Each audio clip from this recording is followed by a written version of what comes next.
Hello dear, स्वागत करता हूं आप सभी को यूट्यूब चैनल नर्सिंग ज्ञान में। आप सभी फर्स्ट ईयर को स्वागत करता हूं और आज का वीडियो बहुत शानदार होने वाला है। आपके सामने मैं जो लेकर आया हूं यह आपका बिहेवियर साइंस है। जैसा कि जानते हैं आज ट्यूसडे है तो आपका सेकेंड पेपर और यह दूसरा वीडियो है सप्ताह का और आपका दूसरा पेपर बिहेवियर साइंस होता है। तो बिहेवियर साइंस का मैं यहाँ पे लेकर आया हूँ।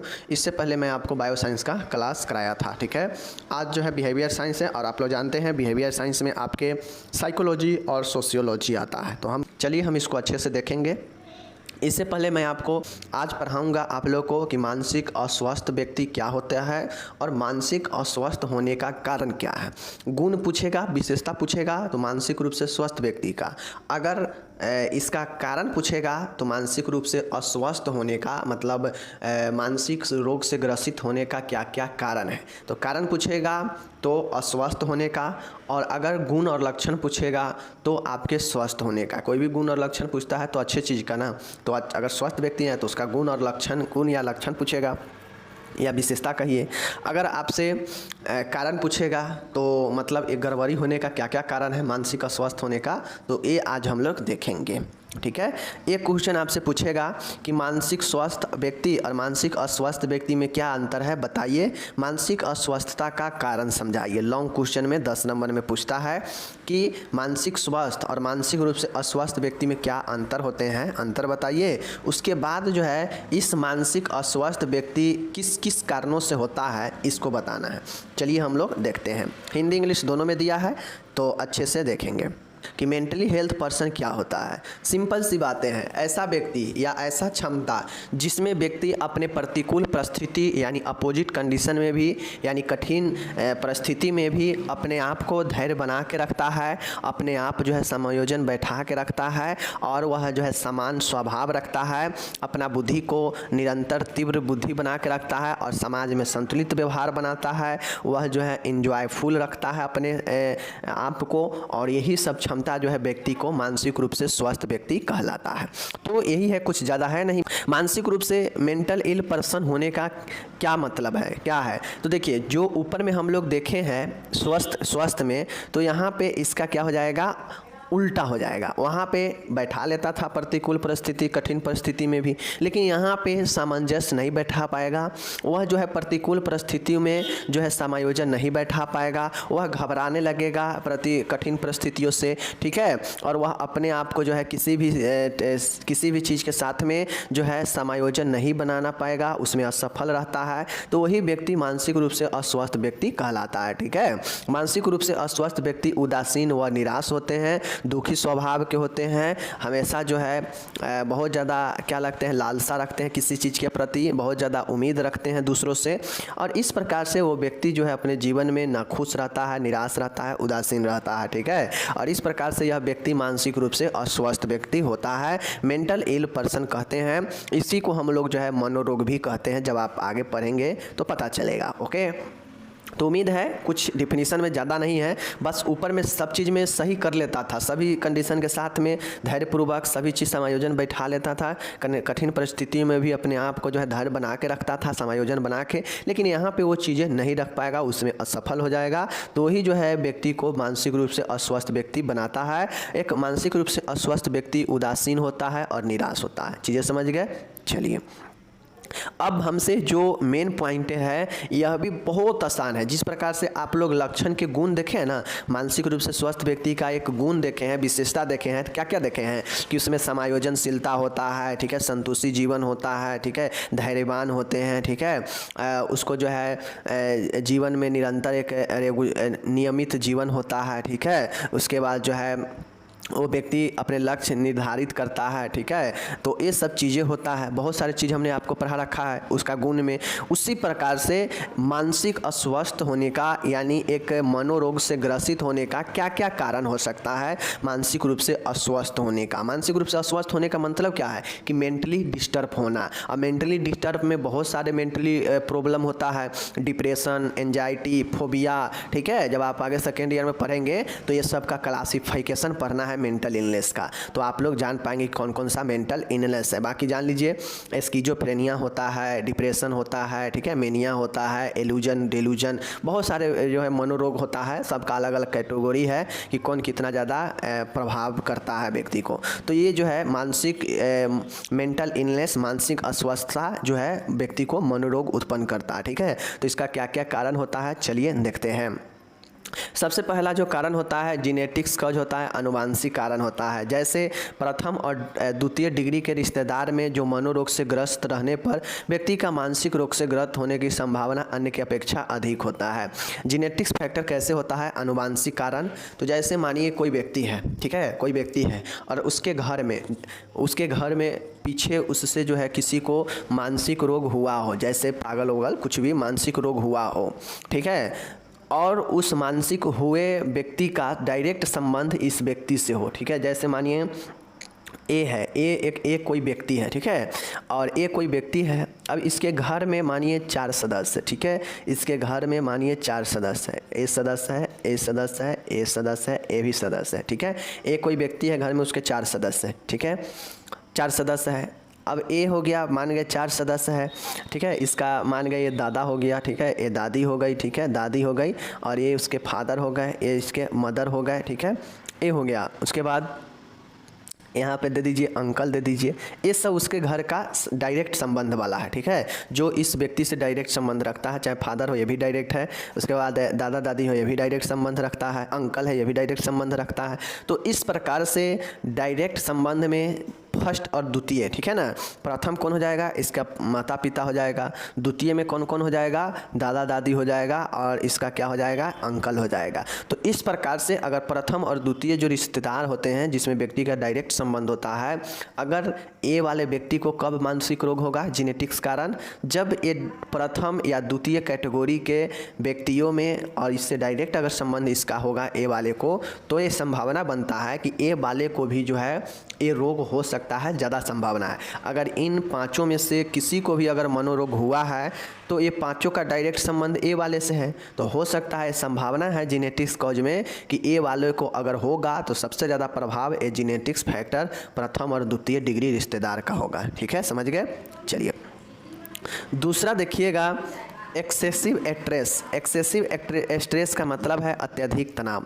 अत्यधिक तनाव का मतलब होता है व्यक्ति का लंबे समय तक तनाव युक्त स्थिति में रहना मानसिक रोग उत्पन्न करता है। साथियों देखते होइएगा, व्यक्ति बात बात पे किसी न किसी चीज़ को लेकर बहुत ज़्यादा तनाव में रहता है, और ऐसे व्यक्ति जो किसी न किसी बात को लेकर हमेशा तनाव में, स्ट्रेस में रहता हो और वह अत्यधिक तनाव लेता हो, तो धीरे धीरे यह तनाव उसके मानसिक रोग उत्पन्न कर देता है। इसलिए अत्यधिक तनाव भी कारण बनता है, ठीक है। ये हो गया। तीसरा कारण देखिएगा, गुणसूत्रीय असमानता, क्रोमोसोमल एबनॉर्मेलिटी। गुणसूत्रों की संख्या असमान, कम या अधिक भी मनोरोग उत्पन्न करता है, जैसे मेंटल रिटार्डेशन, मंदबुद्धि हो सकता है आपको क्रोमोसोमल कम या अधिक होने के कारण।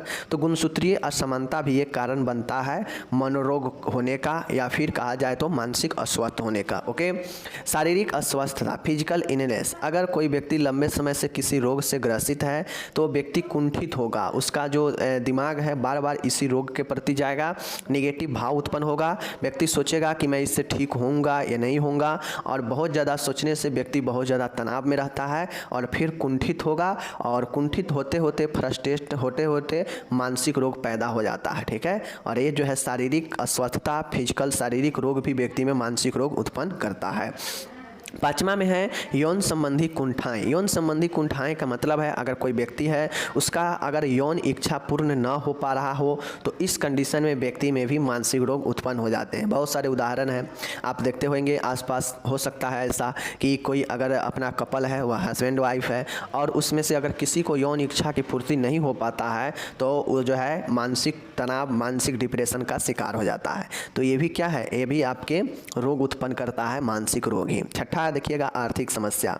आर्थिक समस्या का मीनिंग है व्यापार में घाटा या बेरोजगारी जैसी आर्थिक समस्या भी व्यक्ति में मानसिक अस्वस्थ पैदा करती है। कोई व्यक्ति है व्यापार किया, ठीक है, व्यापार किया, उसमें उसको घाटा लगने लगा तो उससे भी व्यक्ति को प्रॉब्लम आता है, चिंता छाने लगता है, मानसिक रूप से डिप्रेशन में चला जाता है, होता है ना ऐसा। उसी प्रकार से कोई अगर बहुत दिनों तक बेरोजगार रह गया और उसे नीड बहुत सारे चीज़ों का है लेकिन उसके पास धन नहीं है, तो इसके कारण भी व्यक्ति आर्थिक समस्याओं से जूझने के बाद भी व्यक्ति जो है मानसिक रूप से अस्वस्थ हो जाता है। होता है ऐसा कि जीवन में व्यक्ति को जो जरूरी है पूरा नहीं होने पर भी जो है व्यक्ति मानसिक रोग से ग्रसित हो जाता है, होता है ना।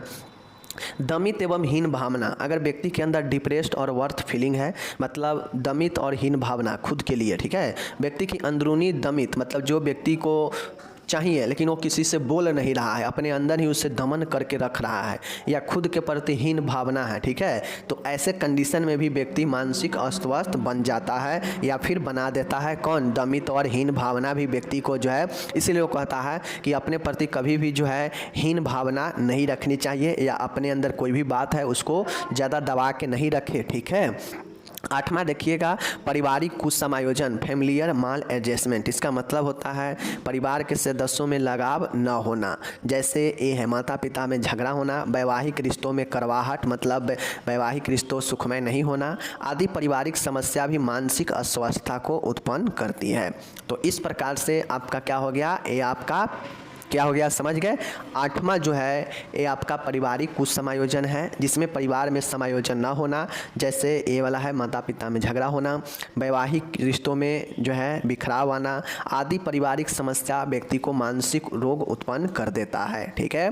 नौवां है विभिन्न ऑर्गेनिक कारण। विभिन्न ऑर्गेनिक कारण का मतलब है जो आपके शरीर में बहुत सारे ऐसे रासायनिक चीज़ें हैं जो घटित होता है, उसमें अगर गड़बड़ी होता है तो व्यक्ति को मानसिक रोग उत्पन्न या मानसिक अस्वस्थता बना देता है। जैसे नींद में कमी, अगर नींद में कमी कोई व्यक्ति को है तो यह भी एक ऑर्गेनिक कॉज है। कुपोषण मतलब पोषण अच्छा नहीं, मस्तिष्कघात, समझ गए ना, बेल्स पाल्सी, मस्तिष्काघात, उसके बाद सेरेब्रल पाल्सी होता है मस्तिष्काघात, अंतस्रावी ग्रंथिया में गड़बड़ी, मतलब हमारे शरीर में बहुत सारे ऐसे चीज़ें हैं जिसमें गड़बड़ी होने से भी मानसिक रोग उत्पन्न होते हैं, जैसे नींद में कमी, कुपोषण, मस्तिष्काघात, अंतस्रावी में गड़बड़ी, ये सब व्यक्ति को समस्या मानसिक रोग बना देता है, ओके। और 10वां है और आखिरी है देखिएगा मातृत्व अलगाव, मैटरनल आइसोलेशन। बच्चे को अगर माँ का उचित प्यार पालन पोषण न मिले तो बच्चे की मानसिक वृद्धि प्रभावित होती है, और बेटे जो है व्यक्ति जो है मतलब जो बच्चा है वह मानसिक जो है मंद बुद्धि का हो जाता है। तो इसलिए मातृत्व अलगाव, बच्चे को आवश्यक जो है प्यार दुलार उचित पालन पोषण माँ का जरूर मिलना जरूरी है, वरना वही बच्चे मंदबुद्धि का हो जाता है या वह मानसिक रूप से कमज़ोर हो जाता है। तो मातृत्व अलगाव जो है बच्चे में ही बच्चे माँ से अलग नहीं होनी चाहिए। तो ये जो है आपके 10वां है। तो इस प्रकार से ये 10 पॉइंट मैंने बताया, बिल्कुल एक एक दो दो लाइनें का है। अगर आपसे एग्जाम में पूछेगा कि मानसिक अस्वस्थता और मानसिक स्वास्थ्य में अंतर बताइए तो अंतर लिख कर ये 10 पॉइंट के लिख दीजिएगा। कब? जब आपसे पूछेगा कि मानसिक अस्वस्थता का कारण बताएं तब। तो इस प्रकार से यह क्वेश्चन लॉन्ग था, कंप्लीट हो गया। ओके, अब यहाँ पे देखिए आप लोग को इंग्लिश यहाँ पे दिया गया है बहुत आसान भाषा में। आप लोग इंग्लिश वाले इंग्लिश में पढ़िए, बाकी हिंदी इंग्लिश दोनों में PDF मिल रहा है, तो इसलिए आपको कोई दिक्कत नहीं होनी चाहिए। ठीक है, देख सकते हैं आपके सामने टोटल का टोटल है। तो इस प्रकार से मैं आप लोग को बोलूँगा कि जो भी लोग और पढ़ने वाले हैं उनको ज़रूर जोड़िए ज़्यादा से ज़्यादा, और उनको भी फ़ायदा हो, क्योंकि यहाँ पे ज़्यादा आपको वही चीज़ें पढ़ाया जाता है जो आपके सिलेबस में है। एकदम बेहतर क्लास चलता है, आपको ऐसा पेड क्लास में भी नहीं पढ़ाया जाएगा। ठीक है ना। तो इस प्रकार से यहाँ पर आपका 10वां पॉइंट था, लास्ट पॉइंट है। ओके, अब हम लोग चलते हैं नेक्स्ट प्रश्न की तरफ। साथियों, आपसे एक क्वेश्चन पूछेगा, आपसे पूछता भी है बहुत बार एग्जाम में कि मानसिक स्वास्थ्य विज्ञान यानी मेंटल हाइजीन अथवा मानसिक आरोग्यता के बारे में लिखिए, या इसी क्वेश्चन को पूछ सकता है मानसिक स्वच्छता से क्या समझते हैं। तो ये भी क्वेश्चन आपके शॉर्ट में पूछता है बहुत बार कि मानसिक स्वास्थ्य विज्ञान से क्या समझते हैं, मेंटल हेल्थ साइंस से क्या समझते हैं, या फिर पूछ सकता है मेंटल हाइजीन मानसिक आरोग्यता, या फिर पूछ सकता है मानसिक स्वच्छता। तो इस प्रकार से ये क्वेश्चन पूछेगा तो आप कैसे जवाब देंगे। चलिए मैं यहाँ पर मेंटल हाइजीन के बारे में बताता हूँ। सबसे पहले इसके डिफिनीशन को जानिए मेंटल हाइजीन का। मानसिक स्वास्थ्य विज्ञान का अर्थ है, यही मानसिक आरोग्यता का अर्थ है कि वह उपाय करना जिससे मनोरोग के आपतन इंसिडेंस को रोकथाम एवं शीघ्र उपचार द्वारा कम किया जा सके तथा मानसिक स्वास्थ्य को प्रेरित किया जा सके। सिंपल सी भाषा है कि मानसिक स्वास्थ्य विज्ञान का अर्थ है या फिर मानसिक आरोग्यता का अर्थ है, जैसे किसी भी स्वच्छता का क्या अर्थ होता है, जैसे व्यक्तिगत स्वच्छता, तो व्यक्तिगत स्वच्छता का मतलब क्या है कि ऐसा उपाय करना जिससे व्यक्ति का खुद का स्वच्छ रखा जा सके, ठीक है, जिसमें क्या क्या होगा, खुद के स्वच्छ रखने के लिए क्या क्या करेंगे, तो वही सारा उपाय यहाँ भी मन को स्वच्छ यानी मन को मनोरोग से बचाने के लिए, किसी भी आपतन स्थिति में, ठीक है ना, मतलब आपात स्थिति में मनोरोग से बचाने के लिए, रोकथाम करने के लिए या शीघ्र उपचार करके कम किया जा सकने के लिए, जो है मानसिक स्वास्थ्य को प्रेरित करने के लिए, इस सब के लिए मानसिक स्वास्थ्य विज्ञान का जो है उपयोग होता है, ठीक है ना। तो यहीं पर दिया गया है कि मानसिक स्वास्थ्य विज्ञान का अर्थ है या फिर मानसिक आरोग्यता का अर्थ है कि वह उपाय करना, मतलब एक उपाय करना जिससे मनोरोग को आपतन को, मतलब मनोरोग को अचानक होने से, इसको रोकथाम करने से, इसको उपचार करके कम किया जा सके तथा मानसिक स्वास्थ्य को प्रेरित किया जा सके, मतलब मानसिक स्वास्थ्य को बेहतर किया जा सके, यही इसका अर्थ होता है मानसिक आरोग्यता का। समझ गए ना, सिंपल सी भाषा है कि मानसिक स्वास्थ्य विज्ञान या मानसिक आरोग्यता का अर्थ है कि वह उपाय करना जिससे मनोरोग का इंसिडेंस, मतलब आपतन को रोकथाम एवं शीघ्र उपचार द्वारा कम किया जा सके तथा मानसिक स्वास्थ्य को प्रेरित किया जा सके। सिंपल सी भाषा है कि मनोरोग के आपात को रोका जा सके, रोकथाम किया जा सके, उपचार द्वारा कम किया जा सके तथा मानसिक रोग को प्रेरित किया जा सके, यही इसका अर्थ होता है। समझ गए। चलिए अब मानसिक स्वास्थ्य विज्ञान के कुछ प्रिंसिपल है, प्रिंसिपल ऑफ मेंटल हाइजीन।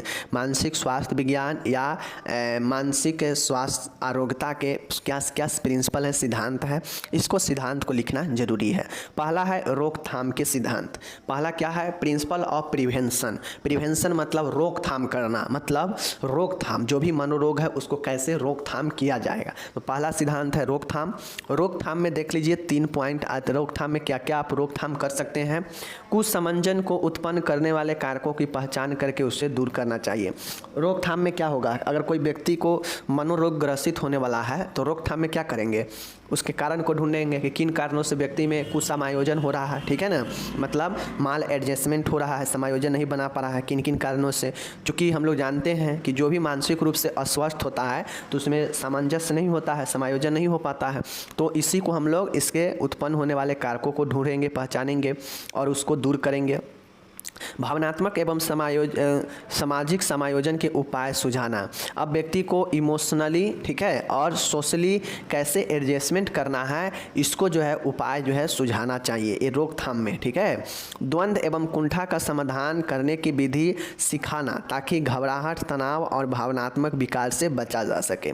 3 चीज़ें होता है, आपको 3 चीज़ें हैं, आप इसमें लिखेंगे किस चीज़ में, प्रिवेंशन, प्रिंसिपल ऑफ प्रिवेंशन, रोकथाम के सिद्धांत। पहला, कुछ समायोजन को उत्पन्न करने वाले कारकों को पहचान करके दूर करेंगे। भावनात्मक और सामाजिक समायोजन के उपाय में सुझाएंगे, ठीक है। द्वंद्व और कुंठा के समाधान करने की विधि सिखाएंगे कि किन किन विधियों से द्वंद्व को और कुंठा को समाधान करेंगे ताकि व्यक्ति को घबराहट, तनाव और भावनात्मक विकार न हो और इससे बच सके। तो ये सब रोकथाम के उपाय हैं। और एक कुंठा और द्वंद्व आप लोग आगे पढ़ेंगे तो विशेष आपको पता चलेगा, क्योंकि यह दोनों भी मानसिक क्या है, एक स्थिति है जहाँ पे ये उत्पन्न होने से व्यक्ति में मानसिक अस्वस्थता उत्पन्न होता है, ठीक है। तो इसीलिए इसका समाधान की करके सिखाना ताकि घबराहट, तनाव और भावनात्मक विकार से बचा जा सके। तो पहला रोकथाम के सिद्धांत में 3 पॉइंट याद रखिएगा, कुछ खास नहीं है, बस इसमें उपाय करना है रोकथाम का, ठीक है। दूसरा है संरक्षण का सिद्धांत, प्रिंसिपल ऑफ प्रिजर्वेशन, ठीक है, प्रिंसिपल ऑफ प्रिजर्वेशन, संरक्षण का सिद्धांत। व्यक्ति की क्षमता का निर्माण करना एवं उसे प्रोत्साहन देना। कोई भी व्यक्ति है, अगर लगता हो कि व्यक्ति का मानसिक रोग है, व्यक्ति डिस्टर्ब है मेंटली, तो उसके क्षमता का आप निर्माण करेंगे, उसको बताएंगे कि आपके अंदर क्या क्षमता है और उसे जो है क्या करेंगे, प्रोत्साहन देंगे, उसे क्या करेंगे, उत्साहित करेंगे, जिससे व्यक्ति में क्या होगा कि उसको जो है जो भी क्षमता है उसका संरक्षण डिमोशन होगा, उसका लॉस नहीं होगा। भावनात्मक परिपक्वता एवं स्थिरता लाना, किसी भी व्यक्ति में होता यह है, बहुत सारे ऐसे व्यक्ति होते हैं जो भावनात्मक रूप से कमज़ोर होते हैं। बात बात पर अगर कोई दो चार शब्द उसको कस के अगर बोल दिया तो व्यक्ति इमोशनल हो जाता है। तो ऐसे व्यक्ति में मैच्योरिटी लाना और स्टेबिलिटी लाना, चूँकि स्थिरता और परिपक्वता इमोशनली रूप से बहुत ज़रूरी है, वरना यह व्यक्ति में बात बात पे क्या होता है कि व्यक्ति को दुखी करता है और इस हिसाब से यह मानसिक रोग उत्पन्न कर सकता है। इसलिए व्यक्ति में भावनात्मक परिपक्वता और स्थिरता लाना यह संरक्षण के सिद्धांत में है। ओके। व्यक्तिगत एवं सामाजिक सुरक्षा एवं संतुष्टि का अनुभव करना, व्यक्ति को क्या करना कि उसे यह अनुभव कराना कि वह व्यक्तिगत और सामाजिक रूप से वह जो है सुरक्षा और संतुष्टि है, इसका जो है उसको अनुभव कराना, ऐसा जो है संरक्षण के सिद्धांत में होता है। व्यक्ति को स्वस्थ मानसिक स्थिति प्राप्त करने में सहायता करना, व्यक्ति को जो है संरक्षण के सिद्धांत में लास्ट पॉइंट है कि व्यक्ति को स्वस्थ मानसिक स्थिति प्राप्त करने में सहायता करना। ठीक है, तो इस प्रकार से 4 पॉइंट आप लोग याद रखिएगा प्रिवेंशन प्रिंसिपल ऑफ प्रिजर्वेशन संरक्षण के सिद्धांत में। ठीक है, क्या क्या है? क्षमता का निर्माण और प्रोत्साहन देना, भावनात्मक परिपक्वता एवं स्थिरता लाना, व्यक्तिगत सामाजिक सुरक्षा एवं संतुष्टि का अनुभव करना, व्यक्ति को स्वस्थ मानसिक स्थिति प्राप्त करने में सहायता करना। ओके, नेक्स्ट देखिएगा उपचार विधि के सिद्धांत, प्रिंसिपल ऑफ क्यूरेटिव मेजर। आपका तीसरा पॉइंट क्या है? प्रिंसिपल ऑफ क्यूरेटिव मेजर, मतलब एक मानसिक स्वास्थ्य विज्ञान में तीसरा जो व्यक्ति का आरोग्य करने का जो विधि है वह है उपचार विधि के सिद्धांत, मतलब इसमें क्यूरेटिव मेजर किया जाएगा।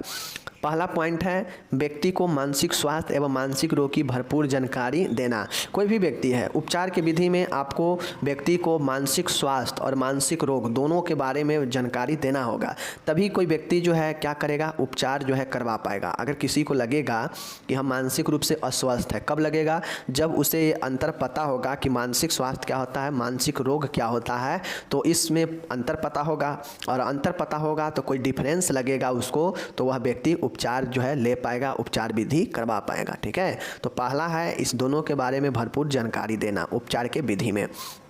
दूसरा नंबर का देखिएगा मानसिक रोग एवं विकार के लिए उपलब्ध उपचार के बारे में ज्ञान देना। कोई भी व्यक्ति है अगर उसको मानसिक रूप से कमज़ोर लगता है तो उसको जो है मानसिक रोग और विकार के लिए जो भी उपचार का विधि है उसके बारे में उसको बताना, ज्ञान देना, यह जो है उपचार के सिद्धांत, उपचार विधि के सिद्धांत में आता है। ओके, मानसिक रोगी के पुनर्वास रिहैबिलिटेशन एवं पुनः समायोजन की विधि को सुझाना। एक व्यक्ति को कैसे मानसिक रोगी ठीक होकर एक अपने फिर से पहले के स्वास्थ्य में लौटता है, कैसे वो फिर से समायोजन बना सकता है, इन विधियों को व्यक्ति को समझाना।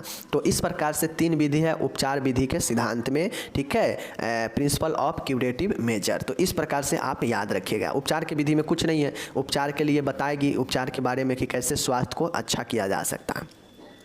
चौथा पॉइंट देखिएगा संतुलित व्यक्तित्व विकास के सिद्धांत। ठीक है, principle of balance development of the personality means संतुलित व्यक्तित्व विकास के सिद्धांत। कोई व्यक्ति है उसमें संतुलित, ठीक है ना, बैलेंस, संतुलित व्यक्तित्व का विकास होना बहुत ज़रूरी है। ठीक है, और यह मानसिक रोग को क्या करता है, कम करता है।